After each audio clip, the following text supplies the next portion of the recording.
अपने आसपास की दुनिया के बारे में जिज्ञासा रखना हमेशा से इंसान की फितरत रही है और पुराने जमाने में सही जानकारी ना होने पर बहुत से अंधविश्वास पनप जाते थे, जैसे कि भेड़ के बच्चे पर पेड़ उगते हैं, जानवर हवा में अपने आप बन जाते हैं या फिर ब्रसेल्स स्प्राउट में बुरी आत्माएं रहती हैं। तो चलिए टाइम वेस्ट ना करते हुए फटाफट चलते हैं उस जमाने में जब लोगों की अजीब व गरीब बिलीव हुआ करते थे। ब्रसेल्स स्प्राउट्स बुरी आत्माओं का अड्डा है। क्या आप भी हर साल क्रिसमस डिनर में ब्रसेल्स स्प्राउट्स की प्लेट को देखकर उस पुराने ट्रेडिशन की वजह से घबरा जाते हैं?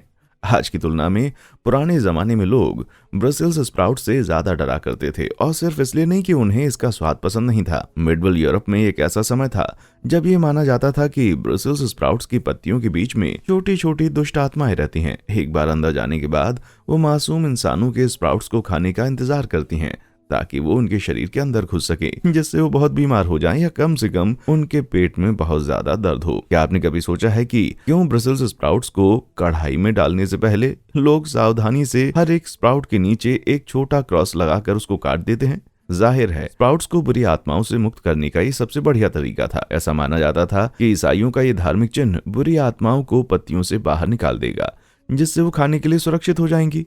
हालांकि ये परंपरा अभी भी चलन में है, लेकिन कई शेफ्स का कहना है कि ब्रसेल्स स्प्राउट्स में क्रॉस लगाकर उसे काटने से वो पिलपिले हो जाते हैं। अगर आप सच में इस बात पर विश्वास नहीं करते कि वहाँ कोई आत्मा छुपी है, तो शायद उस स्पेशल रिवाज को बाय बाय कहने का समय आ चुका है। लेकिन ये अजीबोगरीब ख्याल आखिर आया कहाँ से? बात मजेदार है, लेकिन पगाना लोगों का मानना था कि पादने वाले लोगों के अंदर शैतान रहते हैं, और ब्रसेल्स स्प्राउट्स को तो बुरा होना ही था क्योंकि उसे खाकर लोगों को बहुत पाद आते हैं। यार भगवान का शुक्र है कि उस वक्त बेक्ड बीन्स नहीं हुआ करते थे। भाई मैंने सुना है कि बुरी आत्माओं को उन ब्रसेल्स स्प्राउट से झाड़ फूक करके निकाल दिया गया था और वो सीधे उन लाइक और सब्सक्राइब बटन्स में घुस गई हैं। किसने सोचा था ऐसा होगा? हाँ, लेकिन शुक्र है कि आप उन्हें अपनी उंगलियों से दबाकर उनसे हमेशा के लिए छुटकारा पा सकते हैं। साथ ही आपको अपने सब्सक्रिप्शन बॉक्स में हर दिन मजेदार वीडियो भी देखने को मिलेंगे। वाह, ये तो कमाल की बात है। कुछ बच्चे चैलेंजिंग होते हैं। मिडिल एज के दौरान लोगों के दिमाग तरह तरह के अजीबोगरीब विचारों से भरे हुए थे। दरअसल कई मिडवेल ब्रिटिश लोगों का मानना था कि उनके बच्चे उनके नहीं हैं। मैं यहाँ पैटर्निटी टेस्ट करवाने की बात नहीं कर रहा हूँ। कुछ पेरेंट्स का मानना था कि उनके बच्चों को परियां ले गई हैं और उन्हें चेंजलिंग में बदल दिया गया है। यूरोपीय कथाओं में पाए जाने वाले इंसानों जैसे प्राणी को चेंजलिंग माना जाता था। एक कहानी के हिसाब से परियां किसी इंसान के बच्चे को प्यार या बुरे इरादे से उनको चुरा कर ले जाती हैं। कुछ मामलों में तो बच्चों को बूढ़ी परियों से बदल दिया जाता था ताकि पुरानी परी अपने नए ह्यूमन पेरेंट्स के साथ लाड़ प्यार से एक आराम की जिंदगी जी सके।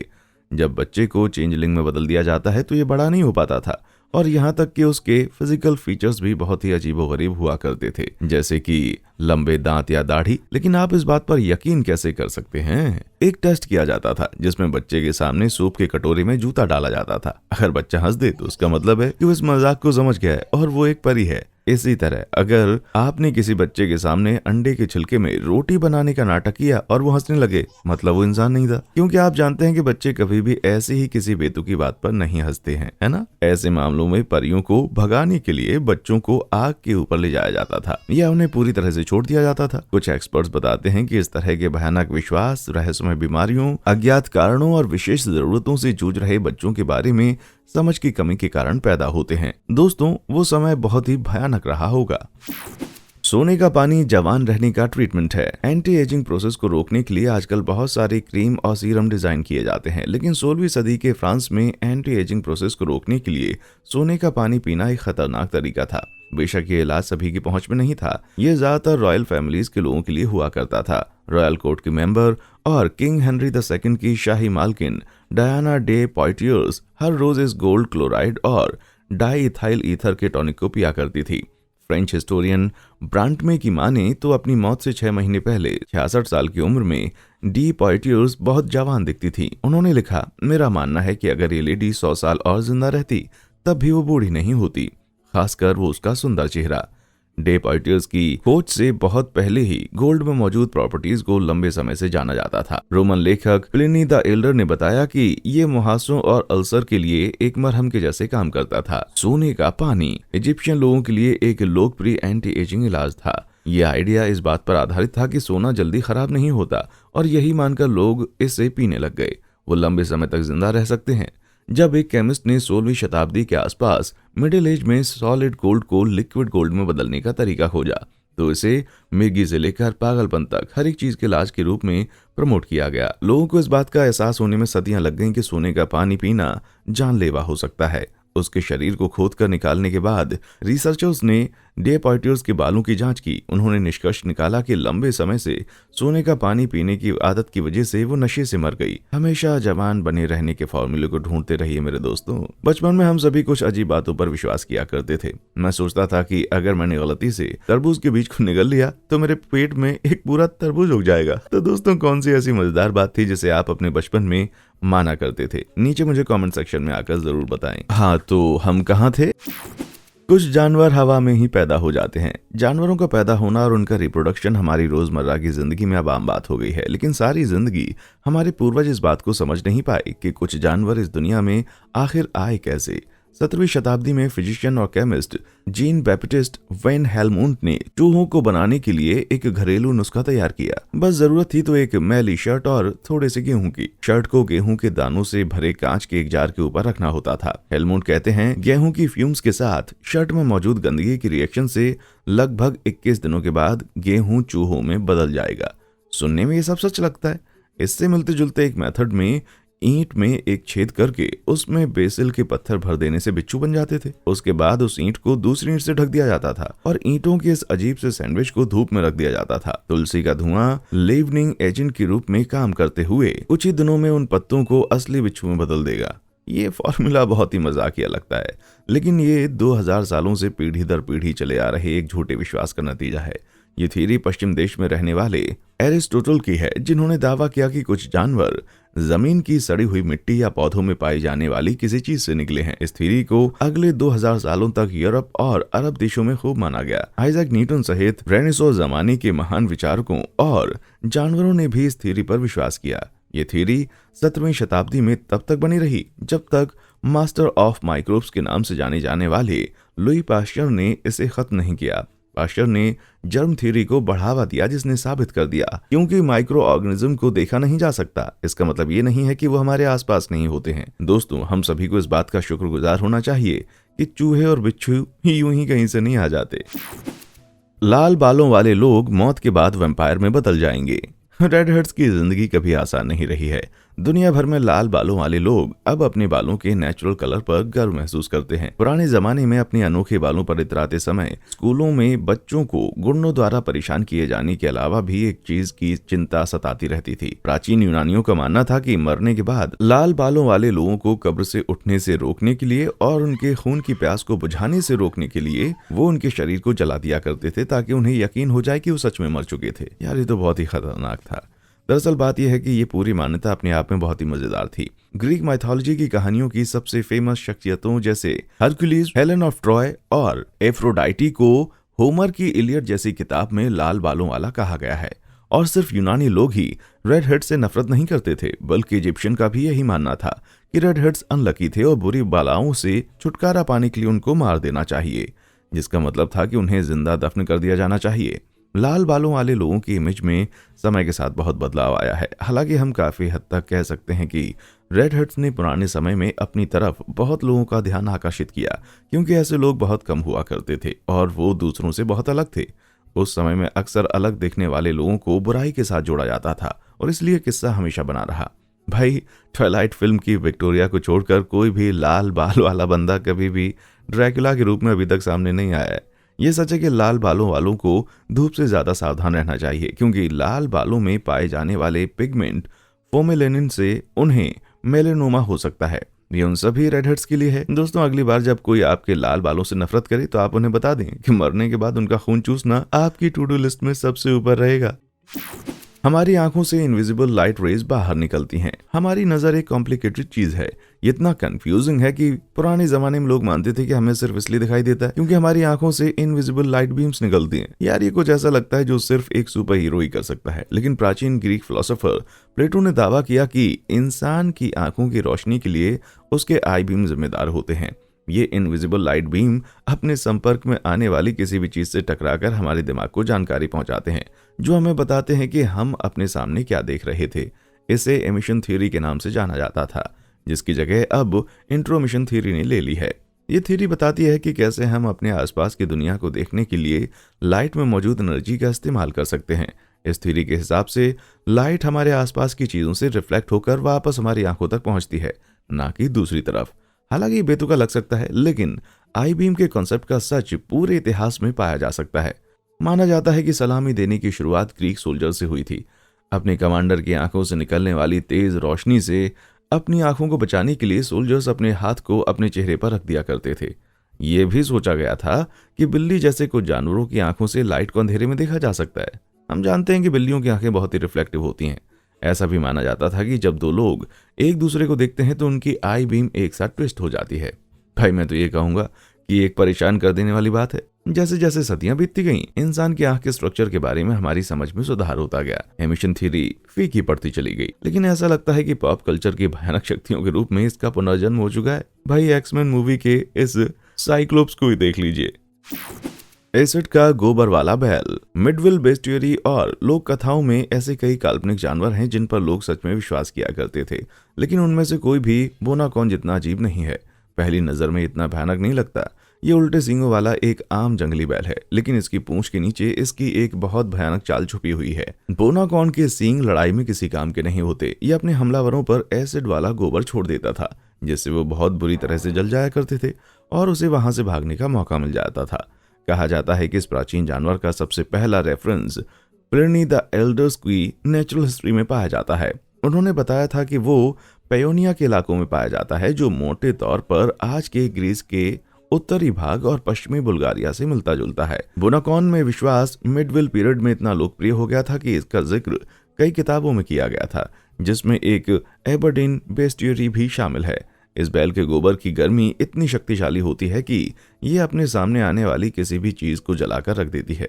बेशक इस बात का कोई सबूत नहीं है कि बोनाकॉन कभी मौजूद हुआ करता था, लेकिन यह याद रखना बहुत जरूरी है कि मिडिल एज में लंबी दूरी की यात्रा करना बहुत मुश्किल हुआ करता था। इसलिए ज्यादातर लोगों को उन लोगों की बातों पर निर्भर होना पड़ता था जिनके पास ट्रैवल करने के साधन हुआ करते थे। इसका मतलब ये था कि ये जानने का कोई तरीका नहीं था कि क्या सच था और क्या नहीं, जब तक कि आप खुद अपनी आंखों से उसे नहीं देख लेते। दोस्तों, अच्छी बात तो यह है कि एसिड प्रूफ वाला ये बैल एक कल्पना से ज्यादा कुछ नहीं निकला। भेड़ के बच्चे पेड़ों पर उगा करते थे। ऐसे अनगिनत मामले रहे हैं जहां एक ट्रैवलर ठीक से ये बात नहीं बता पाता कि उसने क्या देखा था, जिसकी वजह से गलत बातों को सच माना जाने लगा था। लेकिन कोई भी बात उतनी आश्चर्यजनक नहीं थी जितनी कि ये भेड़ पेड़ों पर उगते हैं। लोक कथाओं के अनुसार मध्य एशिया के जंगल में, जिसे पहले टार्टरी के नाम से जाना जाता था, एक रहस्यमय पौधा मौजूद था जिसे वेजिटेबल लैम्प ऑफ टार्टरी के नाम से जाना जाता था। फल उगने के बजाय एक जीता जागता मिमियाता हुआ भेड़ का बच्चा जमीन से कुछ फीट ऊपर तक इस लंबे लहराते हुए पेड़ के तने पर झूल रहा था। हालांकि बेतुका लग सकता है, लेकिन वेजिटेबल लैम्प ऑफ टार्टरी का जिक्र प्राचीन हिब्रू ग्रंथों, मिडविल लिटरेचर और यहाँ तक कि रेनेसा पोएट्री, फिलॉसफी और साइंस में भी किया गया है। सर जॉन मैंडविल, जिन्होंने अपनी ट्रैवल राइटिंग में टार्टरी के बारे में लिखा था, इस रहस्यमय पौधे पर रिपोर्ट करने वाले सबसे पहले लोगों में से एक थे। मैंडविल की इस काल्पनिक एनाटॉमी के हिसाब से पौधा बहुत सारे बीजों में फट जाएगा, जिससे भेड़ के बच्चे पैदा होंगे। और एक कहानी ये भी है कि हर भेड़ का बच्चा जमीन से ऊपर एक लचीले तने पर झूलता रहता है, जिससे वो नीचे की घास को चर सकता है। एक बार उसकी पहुंच के अंदर के सभी पौधों को खा लेने के बाद भेड़ का वो पौधा मर जाएगा। दोस्तों, भेड़िए खास करके भेड़ के बच्चों का शिकार किया करते थे, लेकिन अगर कोई आदमी धनुष बाण से उन तनों को काटकर भेड़ के बच्चों को शिकार कर लेता था तो उसे एक स्वादिष्ट खाना माना जाता था। इंग्लिश हिस्ट्री में भेड़ के पेड़ पर मैंडविल की सोच को बहुत ज्यादा महत्व दिया गया था। लेकिन ये झूठी कहानी आखिर शुरू कैसे हुई? प्राचीन यूनानियों ने भारत से लाए गए कॉटन के पौधे की तुलना पेड़ों की ऊन से की थी, और इस बीच अलेक्जेंडर द ग्रेट के एडमिरल ने बाद में लिखा कि भारत में ऊन के गुच्छों या झुंड वाले पेड़ होते थे, और इसलिए ये पूरी बात टेलीफोन के एक बड़े खेल की तरह खत्म हो गई। धीरे धीरे लोग होश में आ गए और उन्होंने महसूस किया कि भेड़ के बच्चे पेड़ों पर नहीं उगते। भूला बिसरा कॉन्टिनेंट। हमें ऐसा लगता है कि दुनिया और उसके कॉन्टिनेंट्स पर हमारी पकड़ बहुत अच्छी है, लेकिन 19वीं शताब्दी के बीच में सब कुछ इस सोच के साथ सवालों के घेरे में आ गया था कि इंसान किसी मून नाम के एक पूरे कॉन्टिनेंट के बारे में भूल गए हैं। आप शायद सोच रहे होंगे कि ये मिस्टीरियस कॉन्टिनेंट आखिर दुनिया के किस कोने में पाया जा सकता है। जो लोग इस बात को मानते थे उनके हिसाब से वो इसी जगह के आसपास कहीं है, लेकिन पूरी तरह से गलत और झूठी इस थ्योरी को पहली बार 1800 के दशक के अंत में एक आर्कियोलॉजिस्ट ऑगस्टस ली प्लोनजियोन द्वारा पेश किया गया था। उन्होंने एक किताब लिखी थी जिसमें दावा किया गया था कि माया सभ्यता की शुरुआत उस महाद्वीप पर हुई जो खो गया था, जिसमें कभी प्राचीन सभ्यता के लोग रहा करते थे, लेकिन कुछ समय पहले ये अटलांटिक महासागर में डूब गया था। ली प्लोनजियोन ने यह दावा किया था कि इजिप्ट की सभ्यता की शुरुआत क्वीन मू द्वारा की गई थी, जो उस डूब चुके कॉन्टिनेंट की एक रिफ्यूजी थी, जबकि दूसरे रिफ्यूजी सेंट्रल अमेरिका भाग गए थे, जहां वो माया सभ्यता वाले बन गए। 1908 में जब उनकी मौत हुई तब ब्रिटिश राइटर जेम्स चर्चवॉर्ड ने इस थ्योरी को आगे बढ़ाना जारी रखा। उन्होंने दावा किया कि उन्हें भारत में मिट्टी की कुछ तख्तियां मिली हैं जिनमें एक लंबे समय से खोई हुई भाषा में कुछ लिखा गया है, जिसे सिर्फ वो और उनके दूसरे साथी ही पढ़ सकते हैं। चर्चवॉर्ड के हिसाब से मुंह की सभ्यता 50,000 साल से 12,000 साल पहले बनी थी। कॉन्टिनेंट के डूबने से पहले इस पर 64 मिलियन लोग रहा करते थे। सालों से लोगों ने मुंह कॉन्टिनेंट के होने की थ्योरी पर विश्वास किया।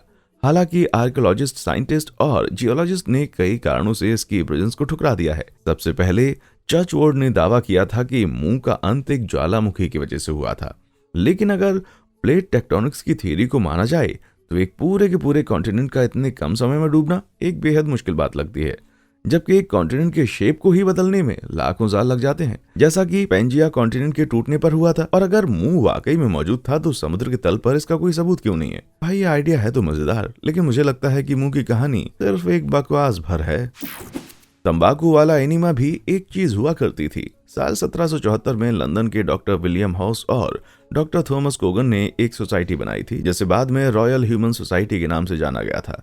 इस सोसाइटी ने 18वीं शताब्दी के दौरान डूबने वाले लोगों के रेस्क्यू ऑपरेशंस को प्रमोट किया था, जो कि किसी डूबे हुए बंदे को होश में लाता। जो कोई भी किसी डूबे हुए बंदे को होश में ले आता था, उसे सोसाइटी सोने के 4 सिक्के दिया करती थी। उसी समय के आसपास वर्जीनिया से इंग्लैंड में तंबाकू इंपोर्ट किया गया था। इसे चबाया जाता था, सूंघा जाता था और मिट्टी की पाइप में डालकर इसका धुआं फूका जाता था और इसे लोगों के पिछवाड़े में भी छोड़ा जाता था। तंबाकू एनीमा का दवा में इस्तेमाल पहली बार अमेरिकन फर्स्ट नेशंस के लोगों ने किया था, और जब बात चारों तरफ फैल गई तो सोसाइटी के वॉलंटियर मेडिकल असिस्टेंट्स ने थेम्स नदी से निकाले गए लंदन के लोगों के इलाज के लिए इस प्रोसीजर का इस्तेमाल करने का फैसला लिया। रबर की अटैचमेंट वाली एनीमा ट्यूब की मदद से बचाए गए आदमी के अंदर धुआं छोड़ा जाता था। ऐसा माना जाता था कि ये डूबे हुए आदमी को गर्मी देगा और उसे ठीक से सांस लेने में मदद भी करेगा, लेकिन ये बात पूरी एक बकवास भर थी। बहरहाल, ब्लड लेटिंग की तरह ही ये इलाज यूरोपियन डॉक्टरी के बीच एक फैशन जैसा बन गया। जल्दी ही सिर दर्द, रेस्पिरेटरी फेलियर, सर्दी, हार्निया, पेट में ऐंठन और बाद में टाइफाइड बुखार और हैजा जैसी बीमारियों का इलाज करने के लिए इसका इस्तेमाल किया जाने लगा। तंबाकू एनीमा न केवल बेकार है, बल्कि इसका धुआं इसे छोड़ने वालों के लिए भी बहुत ही खतरनाक हो सकता है। अगर डॉक्टर खांसते वक्त फूंकने के बजाय गलती से सांस ले लेता है तो कोलेरा के पार्टिकल्स को निकल सकता है। ये तो बहुत ही लजीज है। 1811 में जब इंग्लिश साइंटिस्ट बेन ब्रॉडी ने बताया कि निकोटीन दिल के लिए जहरीला होता है, तो तंबाकू एनीमा का चलन बंद होने लग गया। दोस्तों, शायद इसी को कहते हैं पिछवाड़े में धुआं छोड़ना। खून निचोड़ना एक असरदार इलाज था। पुराने जमाने में लोग अपनी बीमारियों के लिए हर तरह के अजीबोगरीब इलाज आजमाने के लिए तैयार हो जाते थे। लगभग 3000 साल पहले इजिप्शियंस ने ब्लड लेटिंग नाम की एक तकनीक ईजाद की थी, जो प्राचीन यूनानियों और रोमन्स द्वारा जारी रखी गई और फिर मध्य युग के दौरान पूरे यूरोप में फैल गई। वास्तव में ये एक भयानक इलाज है, जिसमें किसी आदमी का खून निकालने के लिए खून चूसने वाली लीची को उसकी बॉडी पर चिपका दिया जाता था। 19वीं सदी तक इलाज का ये तरीका फलने फूलने लग गया। ये काफी भयानक लगता है। हालांकि हिपोक्रेट्स का मानना था कि हमारा शरीर 4 बुनियादी चीजों से बना है: खून, कफ, काली पित्त और पीली पित्त। बीमार होने का मतलब होता था कि बॉडी में ये 4 चीजें आउट ऑफ प्रोपोर्शन थी। ब्लड लेटिंग के अलावा भी और भी कई तरीकों से बॉडी से इन बढ़ी हुई चीजों को निकाला जाता था। दूसरी शताब्दी तक लगभग गायब हो चुकी और ह्यूमर वाली इस थ्योरी में विश्वास के बाद भी ब्लड लेटिंग ने लोगों को बहुत आकर्षित किया। लोग इलाज के लिए चर्च जाया करते थे क्योंकि सर्जरी में लोगों का हाथ बहुत कच्चा था। 1163 में चर्च के एक आदेश में भिक्षुओं और पादरियों को ब्लड लेटिंग द्वारा इलाज करने से मना कर दिया गया था। लोगों ने इस काम के लिए नाइयों की मदद लेना शुरू कर दी। उस समय लोग नाइयों से कई तरह के काम करवाते थे, जिनमें मामूली सर्जरी, दांतों से जुड़ी प्रॉब्लम्स और ब्लड लेटिंग भी शामिल था। खून चूसने के लिए आकर्षित करने के लिए नाई शरीर के हिस्सों को चीनी के पानी, दूध या खून से ढक देता था। एक पेशेंट के शरीर पर कम से कम 100 कीड़ों को चिपकाया जा सकता था। शुक्र है फिजिशियंस ने 1900 के दशक तक इस प्रोसीजर के खिलाफ बोलना शुरू कर दिया था। तो दोस्तों, अगली बार जब आप बीमार महसूस करें तो किसी आसपास के तालाब में जाने की जहमत ना उठाएं। औरतों का शरीर ट्रेन की सवारी करने के लिए नहीं बनाया गया था। पॉइंट ए से पॉइंट बी तक पहुंचने के बारे में चिंताएं तब से मौजूद रही हैं जब से इंसान ने चलना सीखा है। ट्रेन के नाम से जाने जाने वाले नए स्टीम इंजन से ज्यादा भयानक और कुछ भी नहीं था, खासकर अगर आप एक औरत हैं। जब 1800 के दशक की शुरुआत में दुनिया के पहले स्टीम से चलने वाले इंजन को पेश किया गया था तो पुरुषों को डर था कि 50 मील प्रति घंटे की उनकी तेज रफ्तार की वजह से एक औरत का यूट्रस उसके शरीर से उड़ जाएगा। बर्लिन के एक डॉक्टर ने 1898 में यहाँ तक लिख दिया था कि शरीर के खतरनाक एक्शंस की वजह से लेडीज का यूटेरस अपनी जगह से हिल सकता है और ढीला पड़ सकता है। इस तरह से एक औरत की जिंदगी का असली मकसद ही खत्म हो जाएगा, जो कि हेल्दी बच्चे को जन्म देना है। जो लेडीज ये देख रही हैं वो अपने हथियार उठा लें। जाहिर है ऐसा होने की कोई रिपोर्ट नहीं मिली और फ्लाइंग यूटेरस की कहानी ज्यादा दिन नहीं टिक पाई। लेकिन औरतों के ट्रैवल करने का ये बेतुका डर सिर्फ इंजन पर खत्म नहीं हुआ।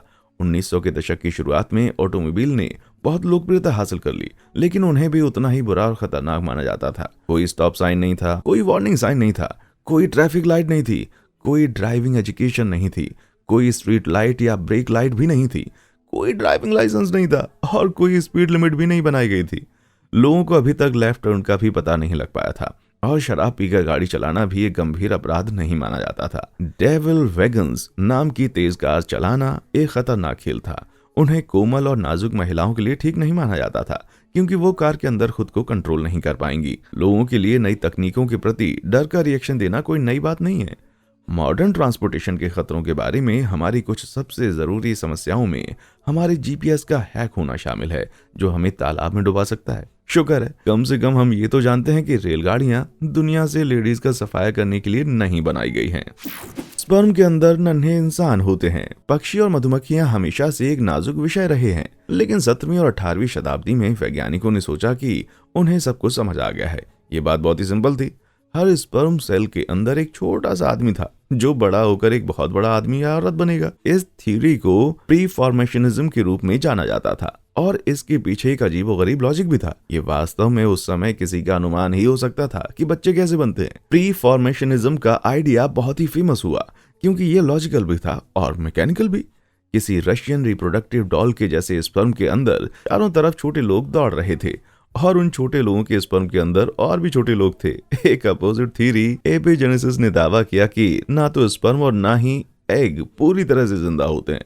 हालांकि किसी तरह प्रेगनेंसी के दौरान उन्हें ये गुण मिल जाता है जिससे इंसान बन जाता था। बेशक ये बात सच्चाई से बहुत दूर नहीं थी और लोगों को वो सिंपल आइडिया ज्यादा पसंद था कि स्पर्म की मौजूद कॉपियां सही परिस्थितियों में साइज में बढ़ जाती हैं। जब फादर ऑफ माइक्रोबायोलॉजी कहे जाने वाले एंटोनी वैन लीeuwenhoek माइक्रोस्कोप के तहत स्पर्म की जांच करने वाले पहले पुरुषों में से एक बने, तो उन्होंने दावा किया कि छोटे रोल किए हुए लोग उन सिंगल सेल्स के अंदर रहते हैं। उनके द्वारा बनाई गई छोटे बच्चों की ड्राइंग्स और डिस्क्रिप्शन भी लगभग एक सदी तक बहस का मुद्दा बनी रही। लेकिन जैसे जैसे लोग स्पर्म सेल्स, एग्स और जानवरों के बच्चों की स्टडी करने में कामयाब हुए, एक बात क्लियर हो गई, स्पर्म के अंदर कोई छोटे आदमी नहीं होते। इनमें से कौन से अजीब बिलीफ ने आपको सबसे ज्यादा चौंका दिया या आपका मनोरंजन किया? अगर आपको भी ऐतिहासिक चीजों को जानने की भूख है तो क्यों ना इस अगले वीडियो को देखा जाए। ये हिस्ट्री बुक्स के बताए गए सभी झूठों का पर्दाफाश करेगा। देखने के लिए शुक्रिया।